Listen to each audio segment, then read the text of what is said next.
رکن قومی اسمبلی اکرم چیمہ کے فنڈ سے باقاعدہ طور پر تحریک انصاف نے اب بلدیاتی سہولتوں کی فراہمی کے عمل کو آج بھی جاری رکھا ہوا ہے۔ بلدیہ کورنگی کی حدود میں اکرم چیمہ ماضی میں بھی کام کرتے دکھائی دیے تھے، یعنی پچھلے 6-8 مہینے پہلے بھی ہم نے آپ کو دکھایا تھا۔ اب ملیر 15 گلستان رفیع سوسائٹی کے باغ ابراہیم میں بھی شاہراہ کی تعمیر کا کام جاری ہے۔ اندرونی شاہراہ کے کام کو تیزی سے مکمل کیا جا رہا ہے۔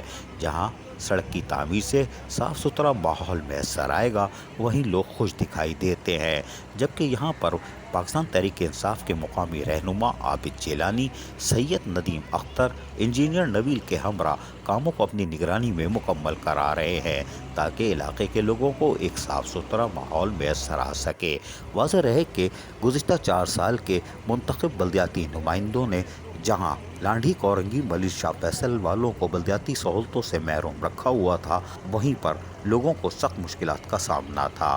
خیر، اس کا نتیجہ تو آ چکا، لیکن اب پاکستان تحریک انصاف کے اکرم چیمہ رکن قومی اسمبلی بھی اپنے فنڈز کے درست استعمال سے لوگوں کو بلدیاتی سہولتوں کی فراہمی کے لیے عملی طور پر مصروف عمل ہیں۔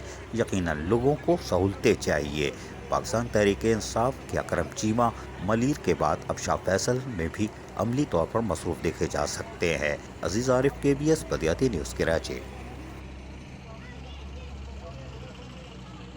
ایسی ہی خوبصورت ویڈیوز فیوچر میں حاصل کرنے کے لیے ریڈ بٹن پر کلک کر کے اور بیل آئیکن کو پریس کر کے ہم سب کے سبسکرائبر بننا مت بھولیے۔